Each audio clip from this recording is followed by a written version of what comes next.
Good evening and welcome to Wisdom Wednesday. My name is Naomi, the How To Chick, and we are super duper late today because StreamYard hates me, but I'm here. And I wanted to come on and just thank you guys for your patience with me. November was an incredibly, extraordinarily overwhelming month. I had a lot going on. I needed to take some time. I think the last time I came on, I talked about rest and how important and necessary it was to recognize our body signals that we need rest and to take the rest that we have earned in most cases. So I took the rest. I took the rest from the store, but I'm back. It's December 4th, and I'm here. And I wanted to come on this evening as we ramp up very quickly into the holiday season to talk about a little bit about some grounding techniques for the holiday season. If you're anything like me, any person of a certain age has probably experienced a loss on, around, or during the holiday season. And if you have small children or you're just a holiday person like me, you find yourself going back and forth with the emotions of sadness and happiness and the memories, right, that sometimes threaten to overwhelm you. And if you've ever suffered with depression, if you've ever suffered with anxiety or panic attacks related to your grief during the holiday season, tonight is for you. I just wanted to come on very briefly and let you know, first of all, I've been there, done that, have the t-shirt, but also that there are some things that we can do, practical things that we can do that can help us to take stock of where we are, find a space for gratitude, or simply move ourselves through a paralyzing place in our grief cycle. And so tonight, I just wanted to talk about some grounding techniques for the holiday season because we never know what it's going to be. It could be a song, a favorite dish that we prepare for a holiday, a smell. It could be just seeing the empty chair, or we are of a certain age. We are aunties now. We are the aunties. It could be just that we are now being the ones that have to host the holidays, whether the person missing is a parent, a grandparent, a favorite aunt, whether it is divorce or worse yet, loss of a child. There are certain things that can trigger us to the place where we feel incapable of moving, incapable of feeling the joy that is present and accessible to each one of us during these seasons. And I was talking to my therapist about it a few years ago, and she reminded me that we have opportunities, right, every day to choose to ground ourselves. And I've talked before about feeling your body, about deep breathing exercises, about listening, right, to what's around us. But tonight I want to talk about some specific things that we can do in the holiday season when we're feeling triggered. And, sometimes it can be very difficult to recognize that you're triggered. You just know you all of a sudden feel withdrawn. You all of a sudden feel sad. You all of a sudden feel like whatever it was you were going to do, you're not going to do it right now.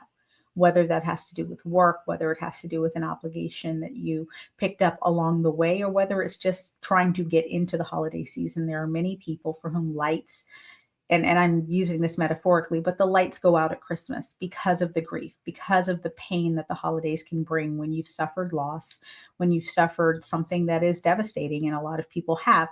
And so I want to talk about just a few grounding techniques that I have used and I've recommended over the years, but things that you can do that will help you to, first of all, recognize why you're triggered, because sometimes it's like a light switch flips. You don't even recognize it. You're in the mall walking around and they're playing a song and you're not even consciously focused on the song, but your brain recognizes it and immediately shuts you down. So the first thing I recommend is trying the 5, 4, 3, 2, 1 method. I've talked about this before. Working backwards from 5, you use your senses to list all of the things that you're noticing around you. For example, I would say 5 things I can see, 4 things I can hear, 3 things I can touch, 2 things I can smell, and 1 thing that I can taste. And it's a mental exercise. It is a mental process, and we can do it. It's important to do it. You can switch those around depending on where you are and what you have the capacity to touch, to smell, to see, or to feel. But when you do that and you list it out loud, a lot of times you will land on your trigger. And the most important thing that you can do when you feel your body start tensing, when you start feeling overwhelmed or anxious or feeling like you're going to have a panic attack or even sad, is to find out what the trigger is, acknowledge it. Make an effort to notice the little things around you that you might not always be paying attention to, because sometimes those little things, your brain picks them up even if your senses are not actively communicating to your brain what it is that you're seeing. So try that method first. And if you're able to land on what it is that has you triggered in that place, then you can move on to one of the other things, depending on what it is. If the thing that you've recognized brings up a happy memory about the person you loved, I recommend to use something that I like to call, well, honestly, I use making yourself laugh. I think of a happy memory with that person that is related to whatever the trigger was. If it is a joyful memory, I use a happy joke. I use an inside joke that we had. I use something, and I consciously force myself to go to a space where I held joy with that person. If the trigger is related to trauma, pain, or grief, it's super important to use an anchoring statement, because your brain has now begun to spiral. And that is, something factual, because sometimes what is happening in your brain, you're not even processing. So your brain and your heart are not connected, and all you know is you're shutting down. So you need to use some anchoring statements. If you are remembering pain or trauma, I am safe, I am loved, I am free. If you are remembering a loss, they were here, they loved me, I loved them, their memory will always be with me. If it is a memory of a very traumatic situation, like scary situation, it's important to just start reciting facts to your brain to bring yourself back to the present. I am my name. I am this many years old. I live in city and state.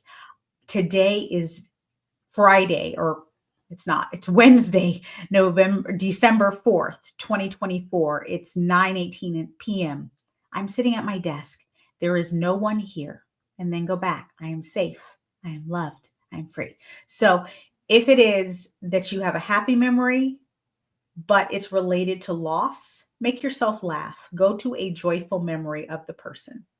If it is a trauma, if it is something that terrified you or harmed you in some way, use anchoring statements and sentences. It doesn't matter what they are, and you can use as many of them as you need to until you are okay. The next thing I recommend, if it is that you are too panicked and the 5, 4, 3, 2, 1 does not work, is to start verbally describing everything that's around you. Spend a few minutes just looking around, taking in your surroundings, noting what you see. I'm in my office. The closet is open. The lights are on. I need to hang up my coat. I've got piles all over my desk that I should put away, right?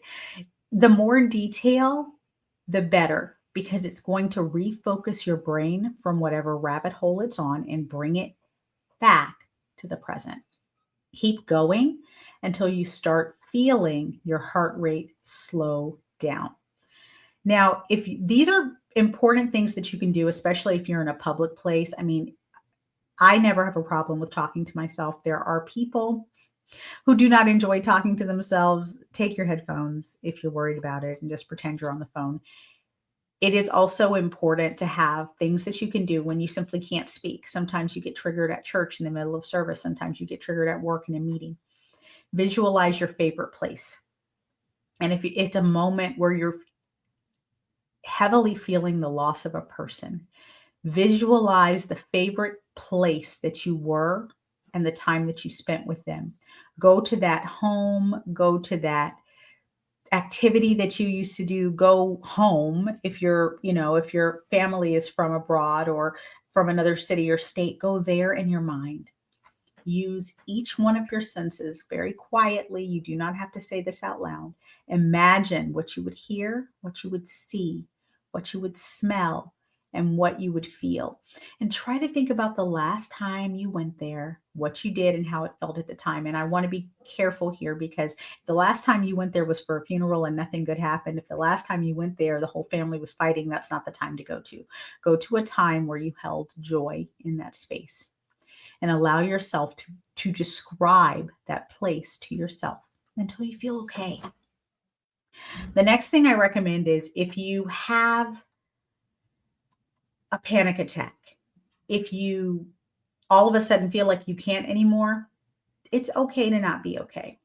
If you're at work, take the day off if you can, if you have the capacity. And if none of these techniques work and if you need it, take the day off. I always recommend, especially if you have a grief aversary, that you sit down and really think about how it's going to make you feel and prepare to take the time off if need be. Because taking the time to honor the space, to honor the loss, to honor your feelings in that moment will allow you to process it in a healthy way. When you jam it down, it's going to come out at an inappropriate time, in an inappropriate place, in an inappropriate way. And that is far more embarrassing and stressful than simply taking the time to honor that space and to allow the grief to come.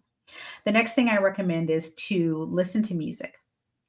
If, again, you're in a space where you can do this, listen to a song that provides you peace. I'm a hymn worshiper when I get into these spaces, but if you like worship music, if you like jazz, if you listen to bluegrass or country or opera, like whatever it is that will ground you and that has lyrics that will uplift you and remind you of who you are, where you are, what you're doing, and why whatever it is that has triggered you doesn't control you, listen to that.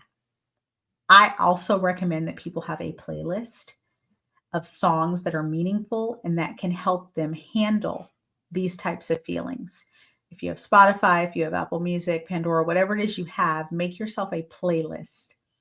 And, depending on how much time you have on your hands, you can make multiple playlists for multiple different things. I know I've suffered multiple losses during this season and they're different and I feel them differently and they affect me differently. And so if I were to do a playlist, I would do multiple playlists.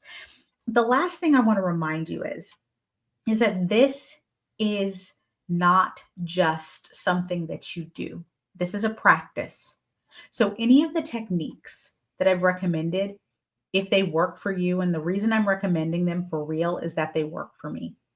I've talked about tree pose. I've talked about doing yoga flows. A lot of people don't believe in yoga, and that's fine. There are breathing exercises, somatic breathing exercises that you can do. There is tapping that you can do. If you've dealt with a trauma-informed therapist, you've probably encountered some EMDR. Any of that works to bring you back to the present. But when you're specifically combating a panic attack or a place of pain that comes out of grief, especially during the holiday season, I've noticed that sometimes it's really, really hard to know what the trigger was. So the first thing to do is to do anything that's going to help you identify the trigger. And then once it's identified, you deal with it as a happy memory, as a sad memory, or as a traumatic memory in one of the ways that we discussed. So remember, the first thing to do is to practice trying the 5, 4, 3, 2, 1 method. Remember, 5 things that you see, 4 things that you hear, 3 things you can touch, 2 things you can smell, 1 thing you can taste. It doesn't have to be those senses in that order, but it is a practice to ground your mind. You can pick your sense, but do that. If you still don't have the trigger, if you still are not sure what the trigger is, then I recommend describing what is around you in as much detail as possible. Spend a few minutes just looking around you, taking it all in, and then begin describing it to yourself. You can write it. If you're sitting in a meeting, you have a notepad, write it out. You can say it out loud to yourself. You can blog it or voice note it, but you just need to start talking in or writing what you see and what's around you to try to pinpoint your trigger.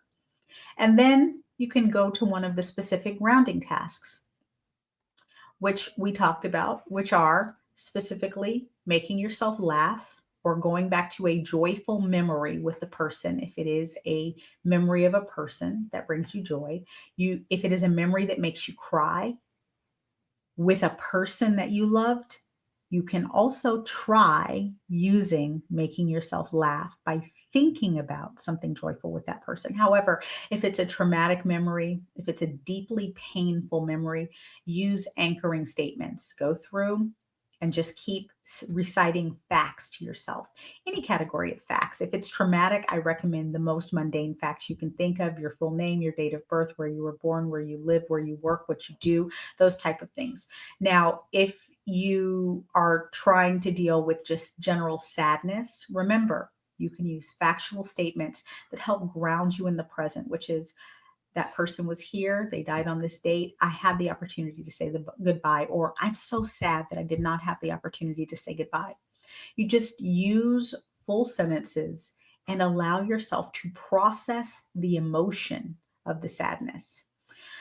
And then you just keep going. Excuse me, guys, I have a little bit of indigestion. And give yourself compassion.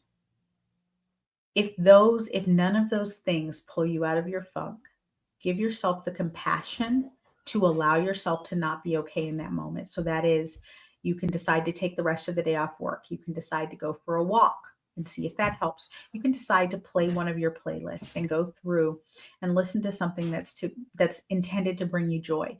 But whatever you do, whatever grounding technique you decide to use, the most important step is always to understand what the trigger is and where it came from, so that you can allow yourself the space to feel those feelings, whatever they are. Let them roll through you, let them roll over you. Allow yourself the space to process grief, to process pain, to process love. Remember, grief is nothing but love with nowhere to go. So, the losses that we've experienced, the pain that has come, the ways that we have felt as though it would never be okay again, it's okay to feel that. As Christians, we always talk about the blessed hope. We talk about the resurrection. We say that we believe. And sometimes that belief can create a dichotomy for us when we're feeling grief. But I do want to remind you, and I talked about this back in October, that Jesus wept. Jesus felt pain. He allowed himself to empathize with us, and the scriptures say that he does, so that it is completely okay to not be okay. And I want to remind you of that in this season. So as you go about your decorating, as you go about your gift giving and gift purchasing, as you go about your caroling and merry making, in those moments where you're not okay, give yourself the space and the grace to not be okay, to feel your feelings, and to give yourself what you need to get through the moments as they come. Because if and when you don't, when you suppress those feelings, when you bottle them up, when you push them down, they make you mean, they make you angry, and they sometimes come out in unfortunate ways and affect the relationships with the ones that we respect the most or love the most. So let's preserve our jobs, let's preserve our marriages and our relationships, and let's allow our grief to take the space that it needs. It's okay to not be okay. Remember, you can do anything, but you cannot do everything. Choose wisely. I hope that each one of you are enjoying our intro to the holiday season, that these last few weeks have been a blessing, that you enjoyed your time with family, friends, and or loved ones over the last week of Thanksgiving. And I will see you next week for Wisdom Wednesday. Have a wonderful evening. Good night.